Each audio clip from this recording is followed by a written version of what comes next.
Salut les petits fous à la crème et bienvenue dans Psychorama de Comptoir, une émission où je reçois des spécialistes pour traiter de questions spéciales. Autour d'un petit café ou d'un verre de jus d'orange pour une ambiance pépouze comme à la maison. Et je reçois sans plus attendre la plus grande des petites spécialistes, j'ai nommé Inès Gauthier, on l'applaudit bien fort. Wouh!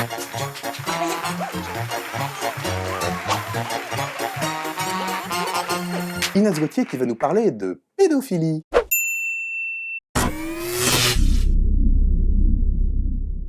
Bref, là je vais faire le CV. Ah ok, bon je me rassois. Non, tu viens. Ah bon? Non, ça y est, maintenant Ah t'es oui, tout le c'est temps vrai. avec... Non! C'est quoi ça? C'est le souci technique, il y a toujours des soucis techniques. Ouais, mais c'est quoi ce bordel de ouf? T'as Ce déjà eu ça? bordel- Non, Ça fait jamais. peur. C'est surtout que j'ai plus d'éclairage.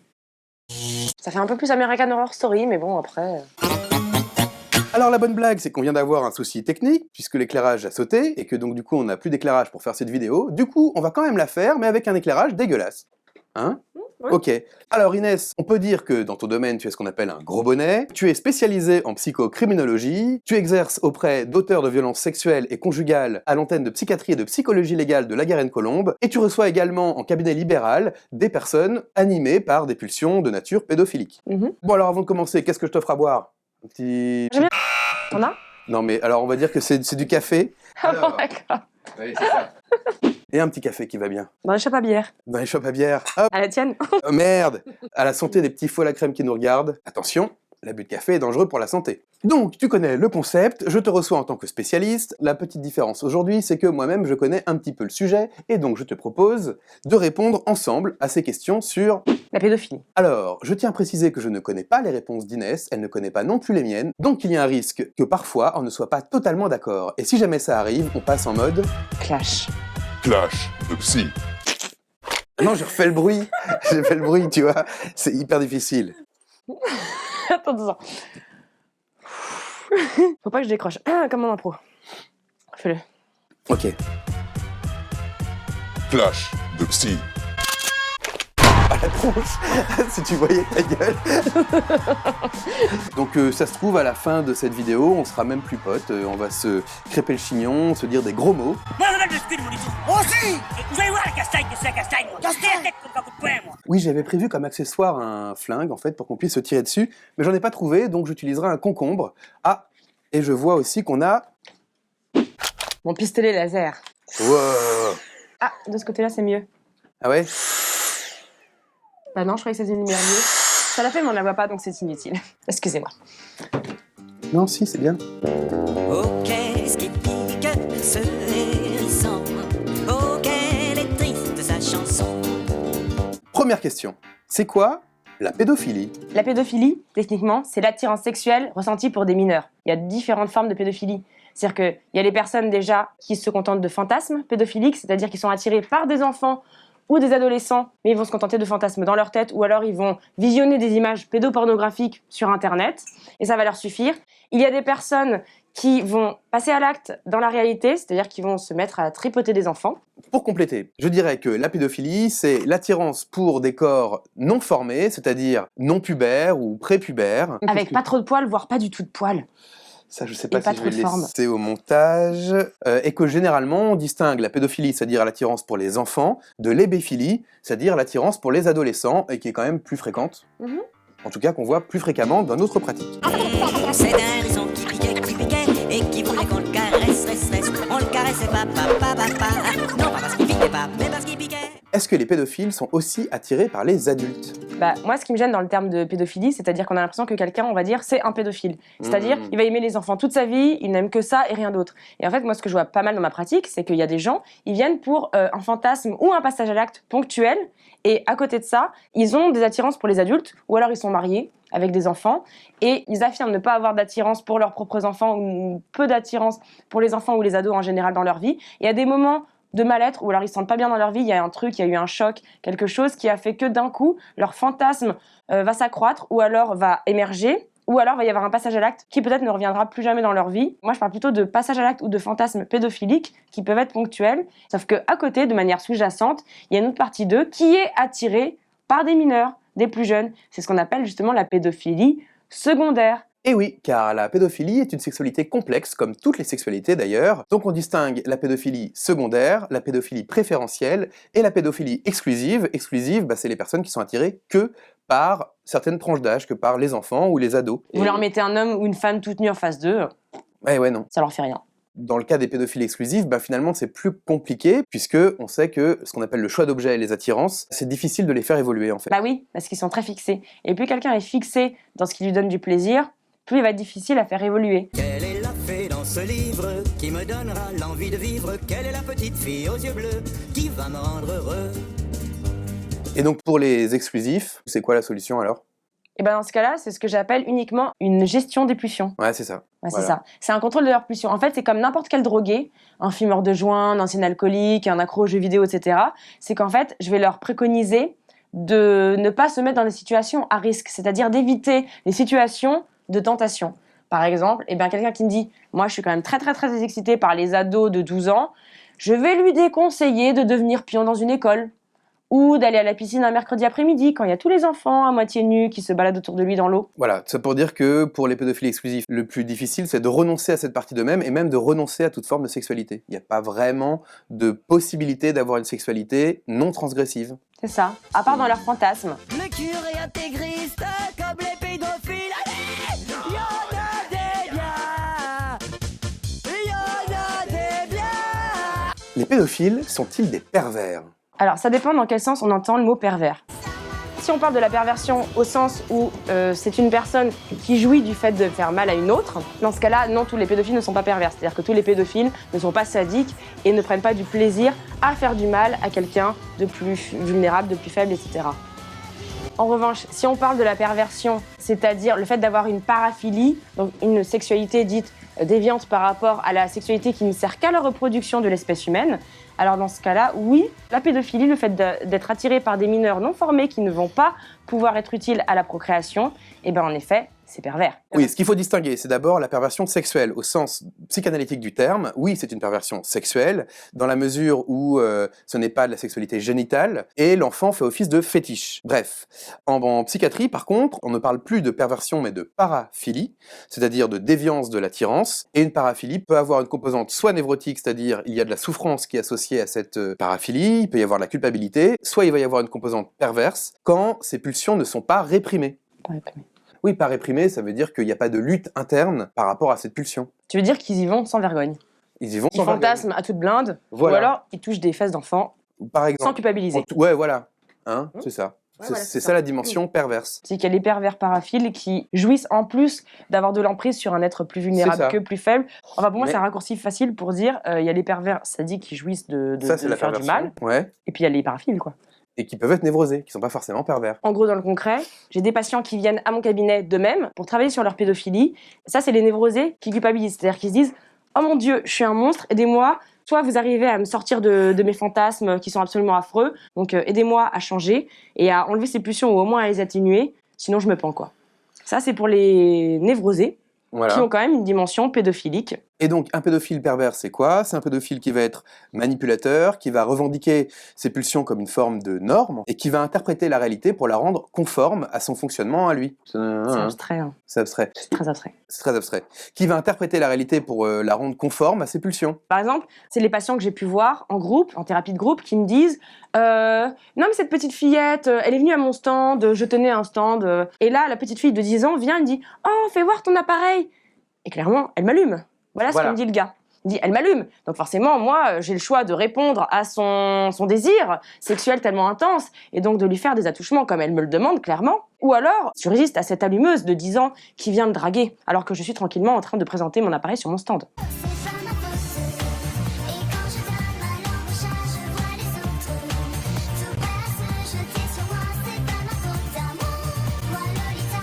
Voilà un bel exemple de ce qu'on appelle les distorsions cognitives. C'est-à-dire le fait d'interpréter la réalité pour coller à ses fantasmes à soi et se déculpabiliser en se disant « c'est pas moi qui suis attiré par cette petite fille, c'est elle qui vient me chauffer ».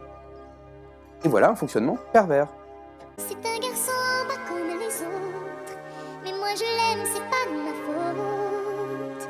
Je lui ai seulement dit que j'avais envie de lui. Existe-t-il des femmes pédophiles? Oui, absolument. J'en ai eu qui sont venus Ah ouais. consulter. Ouais. Sauf qu'en fait, évidemment, pourquoi c'est pas courant? Parce qu'en fait, souvent, ce que j'ai remarqué, c'est que les femmes pédophiles, elles le font dans le cadre du maternage, c'est-à-dire des soins de la mère, ou la mère symbolique, genre la nourrice, l'infirmière scolaire, qui, au moment des soins, je te mets un pansement sur le genou, un petit garçon ou une petite fille, ou je change les couches de mon bébé. En fait, elles vont avoir un geste déplacé et elles vont agresser sexuellement leur enfant ou un enfant quelconque qui vient demander des soins. Tu as tout ce qu'il te faut? Et donc le truc, c'est qu'on ne s'en rend pas compte. Mrs. Robinson, you're trying to seduce me. Aren't you?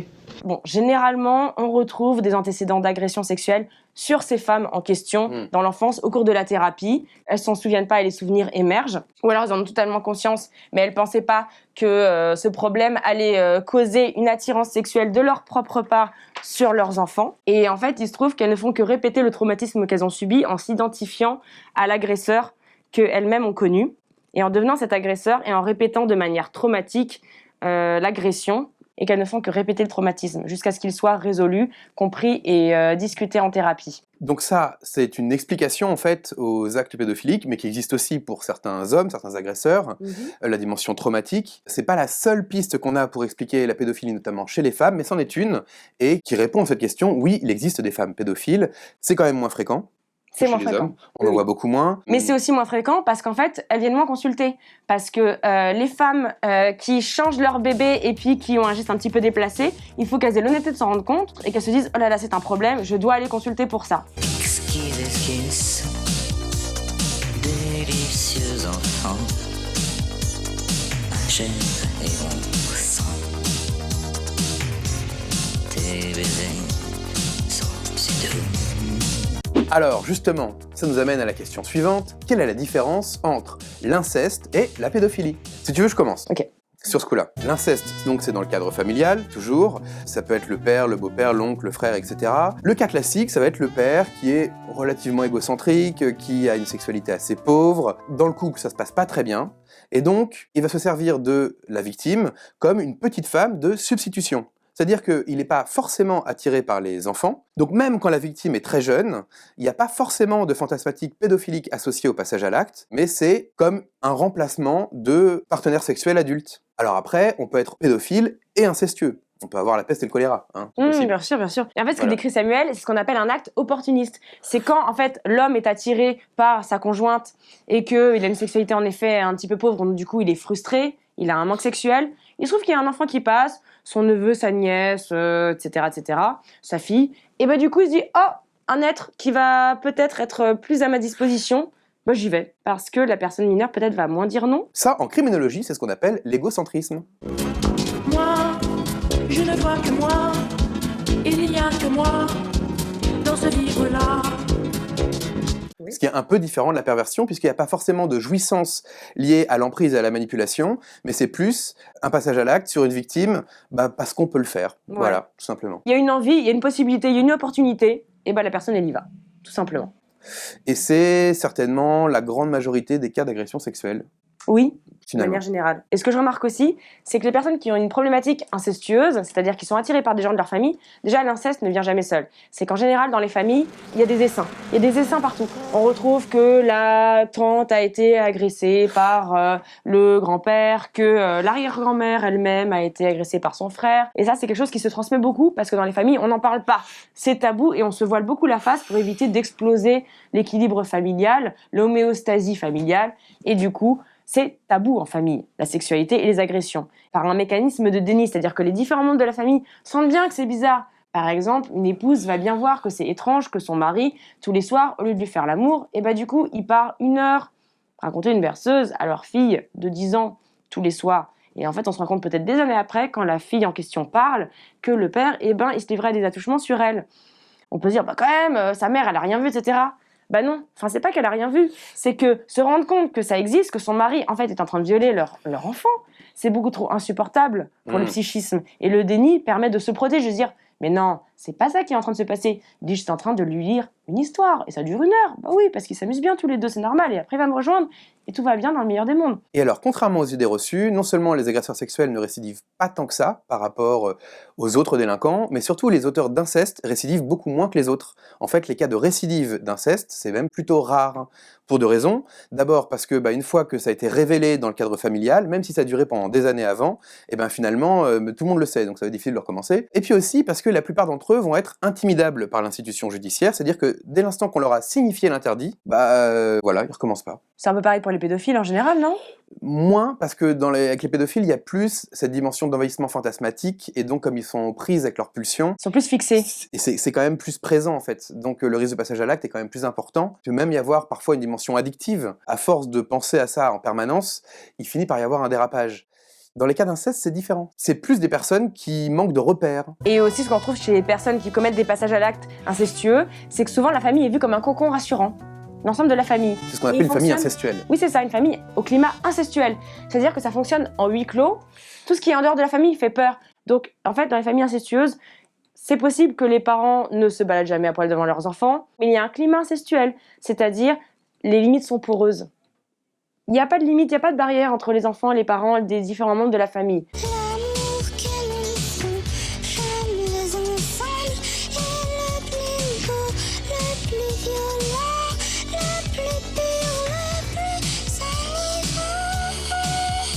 Pour les membres incestueux d'une famille, agresser des enfants inconnus dans la rue, impossible, ça fait beaucoup trop peur. Et en dehors, les enfants, dans les pubs, à la télé, dans la rue, ça va leur faire ni chaud ni froid. Tout ça pour dire que les auteurs d'inceste ne sont pas forcément pédophiles, y compris quand leurs victimes sont très jeunes. Elle court, la maladie d'amour qui vit dans son lit, les cheveux blonds, les cheveux gris. Question suivante, est-ce que c'est une maladie ? Alors pour moi, non. Les gens qui disent la pédophilie c'est dans les gènes, il y a des recherches scientifiques qui sont faites depuis des années pour trouver les gènes de la pédophilie. À ce jour, Non, on n'a pas encore trouvé, été non. il n'a pas été trouvé. Donc en attendant, en thérapie, quand je reçois des personnes qui ont des pulsions pédophiles ou des passages à l'acte pédophile, je creuse leur histoire et je regarde d'où ça peut venir. Et il se trouve qu'on a toujours retrouvé des causes de pourquoi ils se sont réfugiés dans le monde de l'enfance ou alors ils sont restés fixés dans le monde de l'enfance ou de l'adolescence et qu'ils n'ont pas pu grandir. Donc en fait, ça reste des enfants coincés dans des corps d'adultes. Moi, pour moi, c'est pas les hommes, moi. Moi, c'est les pédés pour moi. Alors, vous leur direz bien, tout le monde parle, là. Vous êtes pas les hommes. Les hommes, c'est un castagne net, comme ça. Alors, je voudrais quand même dire, le problème de cette question, c'est la question en elle-même, c'est quoi une maladie, en fait ? Alors, d'un côté, on choisit pas ses pulsions sexuelles. Ce qu'on appelle le choix d'objet, justement, on ne le choisit pas. Par contre, ce qu'on peut choisir, c'est de les réprimer ou au contraire de les exprimer. Et qu'on peut pas dire que c'est une maladie dans la mesure où il y a une sorte de libre arbitre, où on peut toujours lutter contre ses pulsions, même si on les a pas choisies au départ. Donc non, on peut pas dire que c'est une maladie. Elle surprend l'écolière sur le banc d'une classe par le charme innocent d'un professeur d'anglais. Plutôt que le terme de maladie, moi j'emploierais le terme de pathologie. Qu'est-ce que c'est pour moi une pathologie ? Oui, mais qu'est-ce que c'est pour moi une pathologie ? Pour moi une pathologie, c'est le critère de la souffrance. Est-ce que je souffre de mon comportement ? Qu'est-ce qu'il y a ? Non, c'est pareil. Une maladie, une pathologie, c'est pareil. Oui, mais moi j'utilise mon lexique à moi. Ah, d'accord. Tu me laisses faire ou quoi ? Tu vas embrouiller les petits foies à la crème qui sont là. Oui, mais en même temps, tu m'as invité dans ton émission, donc j'ai le droit de parler ou pas ? Flash de psy. En tout cas, le critère pour moi d'une maladie ou d'une pathologie, c'est la souffrance. Est-ce que je me fais souffrir avec mes problèmes, avec mes symptômes, ou est-ce que je fais souffrir quelqu'un d'autre ? Donc à partir de là, si la personne en effet, elle est perverse, c'est-à-dire qu'elle assume complètement ses pulsions pédophiliques, elle s'en fiche complètement de faire du mal à des plus jeunes, à des plus vulnérables, et qu'elle l'assume complètement, on peut dire qu'il y a de la pathologie parce qu'elle fait souffrir des victimes qui n'ont rien demandé. Par contre, si je ne fais souffrir personne autour de moi, mais que moi je souffre de mes propres problèmes, c'est aussi une pathologie, c'est-à-dire que j'en souffre, donc il y a quelque chose qui ne va pas. Et alors, l'idée de maladie, en fait, ça implique le fait qu'on n'y peut rien, qu'on ne peut rien y changer par la volonté. Qu'on le subit. Qu'on le subit. La comparaison avec les addictions, c'est que on peut lutter contre les addictions qu'on a, même si elles sont très fortes. Voilà. C'est pour ça qu'on dit, par exemple, les alcooliques un jour, alcooliques toujours, même ceux qui ne boivent plus, quelque part, ils peuvent ressombrer, il suffit d'un verre et ils retombent. Finalement, les pédophiles, c'est un peu pareil. Mais on peut pas dire que c'est une maladie. Vous êtes malade. Et j'aimerais vous féliciter car c'est pas une démarche facile de venir ici, mais c'est un premier pas vers la guérison. Vous souffrez d'une maladie qui vous conduit à avoir des comportements inappropriés, dont vous n'êtes pas tout à fait responsable. Ah bah. Bonjour. Excusez-moi, en fait, pardon, je suis un peu en retard parce que j'étais en train de me branler.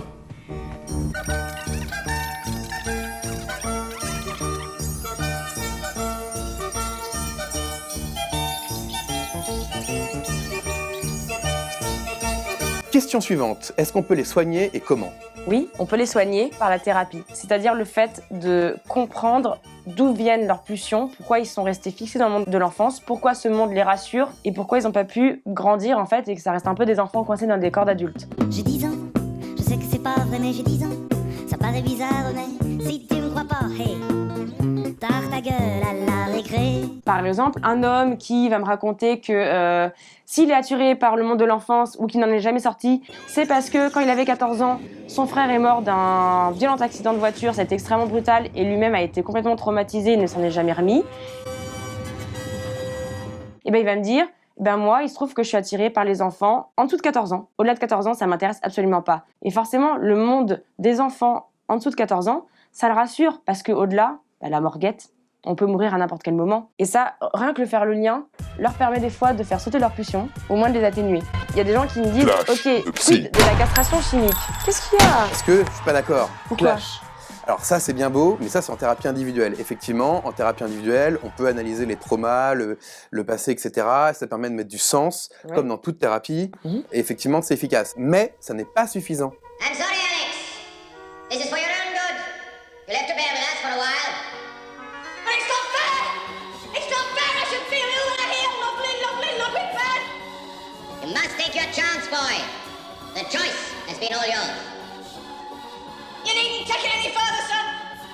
You've proved to me that all this ultra-violence and killing is wrong! Wrong and terribly wrong! En général, ce qui est le plus efficace, c'est quand même les groupes de parole. Pourquoi? Bah parce que, oh, toi-même tu sais, elle le sait parce qu'elle anime des groupes de parole. Pourquoi? Parce que en thérapie individuelle, c'est un peu comme d'être face à un miroir. Les thérapies de groupe, ça permet d'éclairer les zones d'ombre. Ça permet de traiter tous ces mécanismes de défense très costauds, comme le déni, comme le clivage, que ça, on peut pas trop traiter en individuel. Tous ces phénomènes d'identification, de confrontation aux autres. Tout à l'heure, on parlait des distorsions cognitives. Je vous donne l'exemple, un exemple réel, concret, d'un patient qui nous explique qu'un jeune lui demande une pièce pour acheter une boisson, et lui, il l'interprète comme une invitation sexuelle. Si je le reçois en thérapie et qu'il me raconte ça, je vais lui dire « Non mais vous êtes trompé, il voulait juste une boisson ». Lui, ça va lui faire ni chaud ni froid. Mais s'il est en groupe et que d'autres personnes, d'autres pédophiles lui disent « Non mais là mec, tu t'es trompé, tu t'as interprété la situation », et ben là, ça va peut-être le faire un peu plus réfléchir. Et même si ça ne le fait pas réfléchir lui, finalement, sur les autres, ça va faire écho, probablement. Certains vont se dire « Ah mais oui, mais moi ça m'arrive de raisonner comme ça ». Donc tous ces mécanismes d'identification vont faire qu'il va y avoir quand même une efficience plus importante sur tous les mécanismes un peu archaïques qu'on peut pas trop travailler en individuel. Donc oui à l'individuel, mais en complémentarité des thérapies de groupe. Il y a une blagounette, on va dire, qui court un peu dans le milieu pour exprimer pourquoi est-ce que les thérapies de groupe sont plus efficientes, plus efficaces que les thérapies individuelles. C'est l'histoire d'un mec qui va voir un psy et lui dit « Bah écoutez, avant j'étais pédophile et timide, depuis j'ai fait une psychanalyse et maintenant je suis pédophile. Je suis plus timide. » Ouais, c'était ça le... Voilà, bref, ça pour dire que oui, si vous faites une thérapie individuelle, vous allez traiter des aspects de personnalité, comme la timidité par exemple, mais il y a des aspects que vous n'allez pas traiter. Si vous aidez quelqu'un à ne plus être timide, mais il reste pédophile, c'est pas forcément une bonne idée, parce que cette timidité, elle illustre ce qu'on appelle la barrière surmoïque, le fait d'avoir des barrières internes pour ne pas passer à l'acte, et s'il est moins timide, eh ben, il est plus dangereux, il risque plus de passer à l'acte. Donc finalement, une thérapie individuelle seule n'est pas forcément indiquée. Mais c'est pas du tout ce que j'ai dit. Moi, dans ma thérapie, j'ai pas soigné un trait de personnalité, j'ai soigné clairement sa pédophilie. Oui, mais Clash bon, bref. de psy. Tu m'emmerdes là. Vous faites comment là-dedans, là, vous? Vous faites sortilo? Vous faites la muscule? Moi, je veux le muscule, mon et tout. Oh, si!